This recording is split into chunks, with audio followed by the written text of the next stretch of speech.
Broadway ਤੁਹਾਡੇ ਵਿਦੇਸ਼ ਜਾਣ ਦੇ ਸੁਪਨਿਆਂ ਨੂੰ ਦੇਵੇਗਾ ਹਕੀਕਤ ਦੀ ਉਡਾਨ। नमस्कार दोस्तों, मैं अमरजीत ब्रॉडवे इमिग्रेशन सर्विसेज से लगातार कोशिश होती है इस चैनल के जरिए स्टडी वीज़ा को लेके, कनाडा को लेके हर लेटेस्ट इंपॉर्टेंट अपडेट शेयर करते रहें। बहुत सारे बच्चे लगातार मैं अपडेट कर रहा हूँ कि आज की डेट में funds and financial and your income is very very important. तो उसमें एक खासकर सवाल है जो बच्चे दोबारा उठा रहे हैं कि भाई अगर मेरा केस एसडीएस है तो मुझे फंड दिखाने की क्या ज़रूरत है।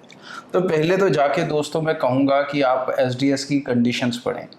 एसडीएस कंडीशन 1 ईयर फुल फी की है और 1 ईयर जीआईसी की है। अगर जिस बच्चे का केस नॉन एसडीएस है तो वो भी ये दोनों चीज़ें तो कर ही रहा है।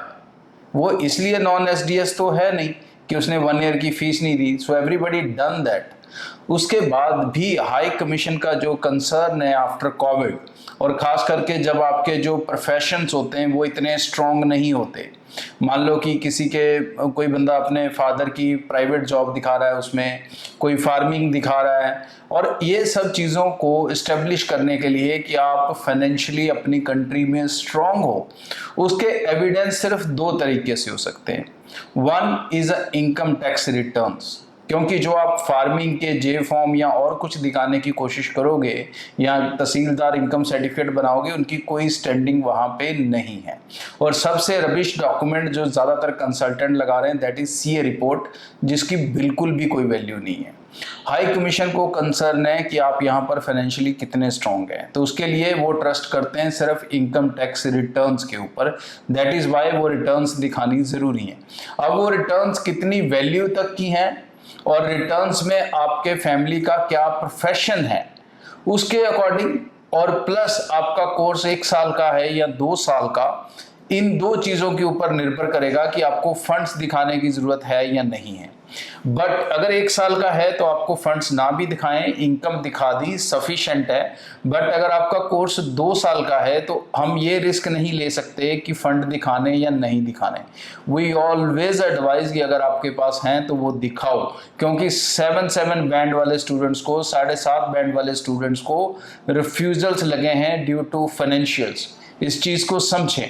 So just going by blind faith, अगर आप ये करने की कोशिश कर रहे हो आपकी चॉइस है, क्योंकि अगर गलत होगा तो रिफ्यूज़ल आएगा, तो बड़ा रिफ्यूज़ल नहीं है, दोबारा फाइल लगाओगे, फंड्स दिखाओगे, वीज़ा आ जाएगा। ओनली फ़र्क क्या पड़ेगा कि आपका इंटेक्स मिस होंगे, इंटेक्स डिले होंगे।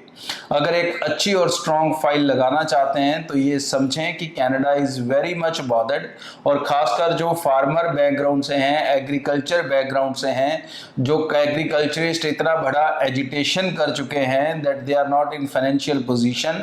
तो आप सोच लो कि उसके अंदर कनाडा आपके ऊपर कितना ट्रस्ट कर सकता है कि आप 2 साल या 3 साल की जो पढ़ाई है उसे सक्सेसफुली कंप्लीट कर सकते हो। या आप अपने पेरेंट्स को, ज़्यादातर बच्चे मदर को हाउसवाइफ दिखा देते हैं, फादर की एक जॉब दिखा देते हैं, उसके हिसाब से उसकी ITR 4-5 लाख की दिखा देते हैं, तो वो तो आप टोटली फाइनेंशियली वीक कर रहे हो अपनी फैमिली को। अगर कोई फैमिली टैक्सेबल नहीं है तो इसका मतलब कि भाई वो उतना ही कमा रही है जितना इस देश में रोटी खाने के लिए चाहिए, उसमें लग्जरी अफोर्ड नहीं हो सकती, और बाहर जाके पढ़ना एक लग्जरी अफोर्ड करना ही है। तो इट इज़ वेरी इंपॉर्टेंट कि आपकी जो फैमिली इनकम है that should be strong enough, और प्लस अगर आपका कोर्स लंबे ड्यूरेशन का है तो इट शुड बी प्रेफरेबली कि आप उसमें फंड्स दिखा के चलें। एसडीएस नॉन एसडीएस दोनों ही चेकलिस्टें ये नहीं कहती कि आपको दूसरे साल के फंड दिखाने हैं। बाय लॉ तो भाई 1 साल का ही हिसाब देना है, चाहे आपका केस नॉन एसडीएस है और चाहे एसडीएस है। बट एम्बेसीज अलग अलग तरीके की होती हैं भाई। ये एक होता है ऑन बुक्स जो चल रहा होता है, और एक ऑफ द बुक्स है। ये ऑफ द बुक्स है दैट दे आर बॉदर। अगर वो बॉदर नहीं है तो फिर वो 7 बैंड वाले बच्चे, 7.5 बैंड वाले बच्चों को फाइनेंशियल रीजन क्यों दे रहे हैं उनकी जीआईसी होने के बाद, उनकी 1 ईयर फी होने के बाद। सो इस चीज़ को समझें। Don't put yourself into a risky scenario जिसके अंदर आप अपना कनाडा जाने का सपना तो ज़रूर पूरा होगा लेकिन वो डिले कर रहे हो आप। तो आई एडवाइज यू कि 1 ईयर का अपना जो लिविंग कॉस्ट है और जीआईसी आप करते हो, 1 ईयर की फ़ी करते हो, उसके साथ साथ अगर आपका कोर्स लंबे ड्यूरेशन का है तो अपनी फैमिली की इनकम 8 से 10 लाख के बीच में और प्लस आपका सेकेंड ईयर की फी का जो स्ट्रक्चर है उसको शो अप करके चलें, और कभी भी 2, 4, 5 लाख फंड दिखाने की कोशिश ना करें। There is no point. दिखाने हैं तो पूरे नेक्स्ट ईयर की फीस के जितने दिखाने। सो हर अपडेट से जुड़े रहने के लिए इस चैनल को सब्सक्राइब करके रखें। इसके बाद भी कोई क्वेश्चन सवाल हो, आप मेरे साथ मेरे लाइव सेशन में जुड़ सकते हैं, जो मैं हर रोज 8:30 से 9:30 इवनिंग करता हूं।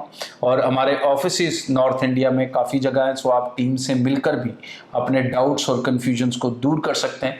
हमारे ऑफिसेस जम्मू में, पंजाब के कई शहरों में, देन हरियाणा में, देन न्यू दिल्ली NSP में, एंड उसके बाद अहमदाबाद गुजरात में आप आके हमें मिल सकते हैं और निश्चिंत होकर अप्लाई कर सकते हैं। आज के लिए इतना, थैंक यू। ब्रॉडवे ਤੁਹਾਡੇ ਵਿਦੇਸ਼ ਜਾਣ ਦੇ ਸੁਪਨਿਆਂ ਨੂੰ ਦੇਵੇਗਾ ਹਕੀਕਤ ਦੀ ਉਡਾਨ।